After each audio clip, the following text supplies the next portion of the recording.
Кийинки негативдүү программалардын бири сатуу бул уят, мен сатууткандан уялам, элдер эмне деп ойлойт деген суроолорду коебуз. Жана сатыш үчүн биз сумкаларды көтөрүп жүрүш керек. Бул не престижно, бул не серьезно деген иштерди угабыз. Мына мен жөн адамдар эмне деп ойлойт деген ой менен анан саткысы келбей калат адамдар. Өзгөчө мына 10 жыл бою, 5 жыл бою классташтар менен көрүшпөсөк, бирок биз алардын көз алдында биз идеальный бир өтө эле сыйлуу адам болбосок, биз эмне кылабыз? Акырын бекинип калабыз. Мына сүрөттөгүдөй кепка болсо куртканын ичине бекитип алабыз, бетибизди көрсөтпөй өтүп кетет экенбиз. Эмнеге? Биз бул уялган учурда ушуну кылат экенбиз. Сатуу ишинде да ошол катарга киргизип коет кээ бир адамдар. Ошентип уялган катарына киргизип коет. Негизинен мына 90-жылдары адамдар базарда соода кылыштан өтө уялышкан. Анткени сайыз малда алардын мээсине сиңирип койгон, саткандар, булар чайкоочулар, булар недобросовестный, булар кылмышкерлер жана башка деп мээсине, өзгөчө ата энесинин мээсине сиңирип койгон. Андыктан алар 90-жылдары базарга соода алган чыкканда эмне кылышкан? Алар өтө уялышкан. Туугандар келсе бекинип калган, тааныштар келсе бекинип калган. Азыр антпейт эч ким. Бирок ошол убакта ошентишкен. Эмнеге андай болгон? Анткени алардын башында негативдүү программа жүргөн.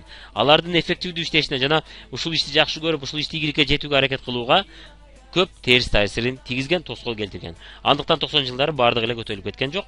Бирок өз убагында түшүнүп, ушул профессияны өздөштүрүп алып, жакшы көрүп кылган, жана бизнес ишин аракет кылып тезирээк, жакшыраак үйрөнүп алайын деп аракет кылган адамдардын көпчүлүгү байып кетти, өздөрүнүн кафелерин жана чоң иш кылардын ээлери болуп калды. Бирок ушул жолду басып өтүп отуруп, ал эми уялаган, тартынгандар, бул бизнести өздөштүрүп алган, аракет кылбаган, жүгүрүп ошол иште мээнет кылбагандар, алар албетте ошол бойдон дагы деле ошол жерде кала беришти. Демек көрүп атасыз, мына сатуу бул уят деп өзүбүзгө негативдүү программа киргизип алган. Башкалардан уялып кылбаган эмнеге алып келди? Анын ордуна биз дайым ошол сөздөр эсибизде болуш керек экен. Слишком многие сейчас, мына Уилл Смит айтып атат, атактуу актер. Слишком многие сейчас тратят деньги, которые они не заработали, дейт, на вещи, которые им не нужны, чтобы произвести впечатление на людей, которые им не нравятся, дейт. Негизинен биз көпчүлүк адамдар өзүбүзгө жакпаган эле бир тааныбаган адамдарга өзүбүз жөнүндө жакшы ой калтырыш үчүн бизге кереги жок буюмдарды алат экенбиз. Болгондо дагы өзүбүз таба элек карыз акчага алган аракет кылат экенбиз, жакшылап кийинип алган аракет кылат экенбиз. Чынында бул керекпи, керек эмеспи деген суроо да. Мына биз башкаларга жагыныш үчүн, тааныбаган эле адамдарга жакшы ой калтырыш үчүн ар нерсеге барат экенбиз. А бул керекпи деген сурооду өзүңүз коюп көрүңүзчү. Мына 20 жашыбызда биз башкалар мен жөнүндө эмне деп ойлойт деген биз үчүн бул негизги өтө керек суроолордун бири болот экен.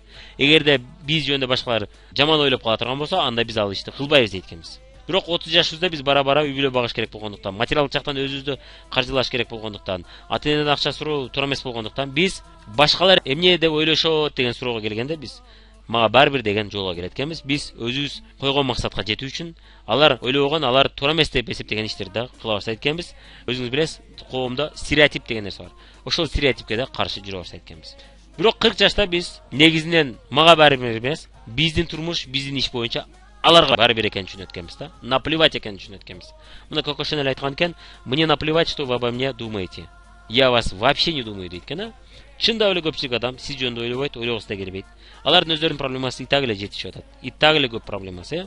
Алар сизде ушундай болуп калыптыр деп балким 5 секунд же 10 секунд ойлонуптур, ошодон кийин унутуп коюшат. Ал эми эгерде сиз ошол тармакты иштеп отуруп ийгиликке жеткен болсоңуз, анда молодец, ушинтип жеттир да деп айтат. Кээ бирлер болсо кече эле ушинтип жүрбөдү эле, азыр байып кеткен турбайбы деген ошол сөздөрдү айтат. Ошол убакта сиз дайым эсиңизде болсун, ошол элдин туура эмес пикирин, стереотиптерин сиз жеңе билгениңиз үчүн мен азаматмын деп сыймыктаган сөздөрдү өзүңүзгө айтышыңыз мүмкүн. Эгерде сиз ошого карабастан азыртан иштеп койсоңуз, азыртан ушул профессияны өздөштүрүп алсаңыз. Сатуу бул уят деп атабыз, мына көрөлү. Сатуу бул уят бекен, уят эмес бекен. Эң атактуу, эң престиждүү, эң бир маянасы жакшы кесиптерден топ 10 тизмесин түзүшкөн экен. Ошол тизменин 1-ордун хирург кесиби элейт экен. 4-ордун болсо программист элейт экен. Ал эми 9-орунду медиктер жана врачтар элейт экен. Билбейм биздин мамлекетте кандай, бирок дүйнө жүзүндө көпчүлүк жерде врачтар жана медиктер жакшы акча табышат. Чындап эле 9-орунду элейт деп ынансак болот экен. Эми ушул кесиптердин ичинен эң кыйыны чындап эле хирург, Хирург болуш үчүн адамдар 10 жыл бою, 20 жыл бою опыт алыш үчүн иштешет экен. Жана бул өтө рискованный, өтө тобокел кесип, анткени бир адашсаңыз камакка, түрмөгө туруп калышыңыз мүмкүн, же адамды өлтүрүп коюшуңуз мүмкүн, Андыктан бул өтө жоопкерчиликтүү кесип экен жана өтө оор кесип экен. Бирок ошодон кийинки орунду кайсы кесип элеп атат деп ойлойсуз? Жана сатуу кесиби канчанчы орунду элейт деп ойлойсуз? Мына 2-орунду сатуучу кесиби адистиги элеп атыптыр. Эмнеге мындай болот? Чындап эле сатуучулардын өтө жакшы маяна алгандары көп экен. Жана сатуу ишин кылыш үчүн бардык эле адам колунан келе бербейт экен. Хирург жумушунда кылыш үчүн бардыгын эле колунан келе бербейт экен. Программисттер да ошондой экен, врачтар да ошондой экен. Андыктан алардын кесиби престиждүүгө кирет экен.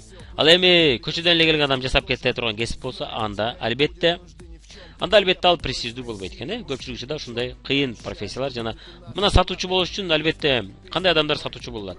Чында башты иштете билген, адамдар менен сүйлөшө билген, адамдар менен тил табыша билген, аларды уга билген, алардын проблемасына чечим сунуш кыла билген. Ал үчүн башты иштетиш керек болот. Ошондуктан бул престиждүү жана негизинен үйрөнүш керек деген профессиялардын бири экен да. Эми сизге суроо мына, бирок мына айта кеткен нерсе, бизнесмен же бизнес-леди деген профессия, ал менин оюмча эгерде ал кесип катары кирсе, ал хирургтан да эң престиждүү кесип болмок эле. Эмнеге? Анткени эң күчтүү жана атактуу жана миллионерлердин көпчүлүгү булар бизнесмендер. 2000 деген жумуш орундарын пайда алган кишилер булар, бизнесмен же бизнес-ледилер. Жок жерден ишкана пайда алган адамдар булар, бизнесмен жана бизнес-ледилер экен. Жана тоокелге коркпой барып, ошол бизнести пайдага айландыра билген адамдар бул бизнесмендер экен. Эми сиз ошол бизнесмендерди, мен да бизнесмен болгум келет десеңиз, ошолордун китептерин окусаңыз, ошолордун тарыхын окусаңыз, алар сөзсүз түрдө айтышат, сатуучу профессиясын өздөштүр дейт биринчи очередь. Жана сатуу ишин туура түшүнүп, туура үйрөнгөнгө аракет кыл дейт. Ошондо гана сен чоң бизнес кура аласың жана жакшы бизнес кура аласың дейт. Бизнес сатуусуз болбойт эч жерде. Сатуу жок, бизнес жок экен да. Андыктан сиз күчтүү бизнесмен болорум десеңиз, бизнесте ийгиликке жетем десеңиз, анда сиз сөзсүз түрдө сатуучу профессиясында өздөштүрүп алганыңыз туура болот экен. Демек сатуучу профессиясы бул уят профессия эмес экен. Бул престиждүү жана чоң пайдага алып келчү жумуштардын бири экен. Эми сизге суроо, эгерде юристтердин саны көп болуп кетсе, же экономисттердин саны көп болуп кетсе, программисттердин саны өтө көп болуп кетсе, анда алардын айлыгы же маянасы кандай болот? Жакшы болобу же начар болобу?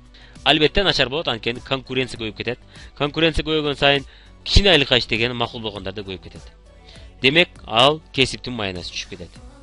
Эми сизге суроо, сатуучу болом деп кызыккандардын саны көппү же аз деп ойлойсузбу? Кимдики көп? Врачтардыкы, мугалимдердики, программисттердики, хирургтардыкы, медиктердики көппү же сатуучунуку көппү? Албетте сатуучу болом дегендердин саны аз. Бул өтө жандай реклама болбогон, өтө пиар болуп кетпеген, өзүнчө эле перспективный деп, престиждүү деп киргизип койбогон кесиптердин бири экен.